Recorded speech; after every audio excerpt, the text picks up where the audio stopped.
Some fun facts about me: I am a Jacksonville native, born and raised for the most part, until my mom decided she wanted to finish school when I was 8 years old, and she went back to Florida Agricultural and Mechanical University, which is a historically black college and university, which really influences my love of learning, and it influences my art, and I'll get into that a little bit later. I love to read books and I love to travel.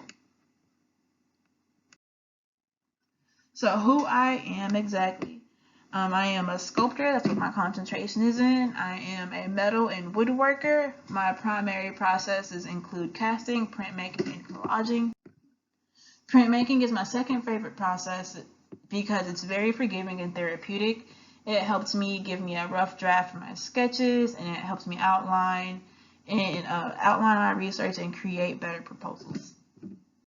Casting is the process of making a copy of an object using a rigid form in a liquid material that solidifies. The most common practice of casting is more than likely making ice cubes for drinks. So the water would be the object, the ice cube tray would be the liquid, or would be the rigid form, and then you would freeze that, and then it would solidify, making it an ice. Deciding to cast my own body for this project was a big step with the process, and conceptually for me, this made my work a lot more personal, and this made me appreciate myself and appreciate what my body and what other people's bodies can do and what they go through just to tell their own stories medically or socially or even politically. Books that inspire me include Patchy by Nicole Dennis Benn, which is an amazing love story between mother and daughter. Well Read Black Girl, which is similar to Chicken Noodle Soup for the Soul by different various black women authors.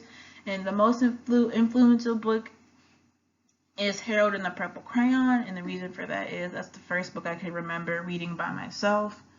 And I also really appreciated how Harold just didn't like his world at the time, so he just picked up a crayon and he just created him a new one and let his imagination just take him any and everywhere that it could. Kind of like what art students do in their world today.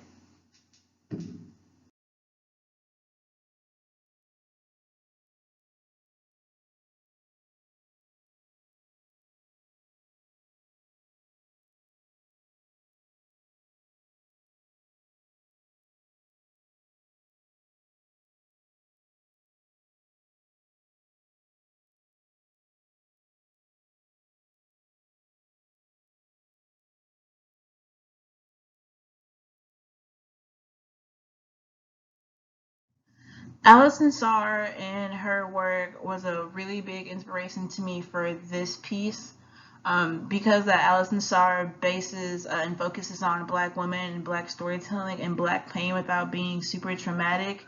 And I really wanted to embody this and to transform this and to make it mine and to help me move my work forward, because I was dealing with such a heavy topic. I wanted to make art for black women that were not traumatizing and for other people to enjoy and empathize with as well. My inspiration mainly comes from experience, the African diaspora, politics, and sociology. Reoccurring themes for my work include ethnography, which is the study of individuals and their culture and the connection between the two. Duality, literature, and current events. These are all four very important parts of me that make up who I am, being a black woman into the South. And just like anything else, my current senior show, my current works are inspired by the experiences between buses and books. There were three women: my grandmother's best friend and neighbor, Miss Minnie, a bus driver, his wife, and his wife best friend.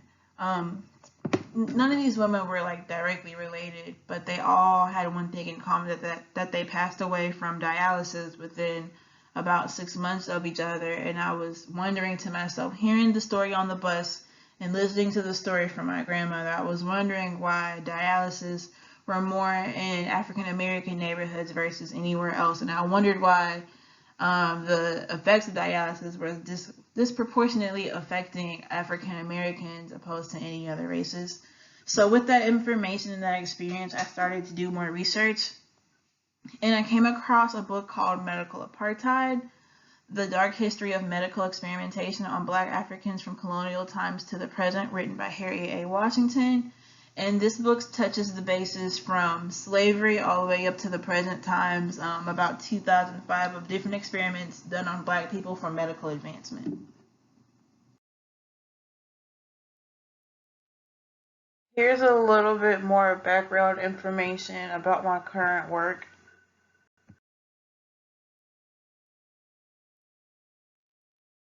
This piece was inspired due to the fact that women are much more exploited due to their male peers in movies, and especially in medicine and basically in society. And this piece was mainly inspired by the story of Sarah Bartman.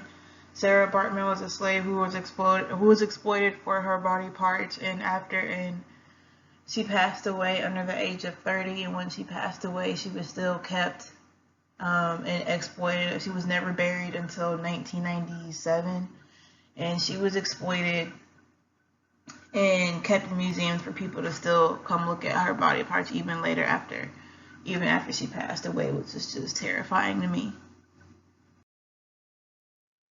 And this piece was inspired based on the fact that just bodies in general are exploited for just regular bodies, and bodies that have less advantages are exploited a lot more than bodies of privilege.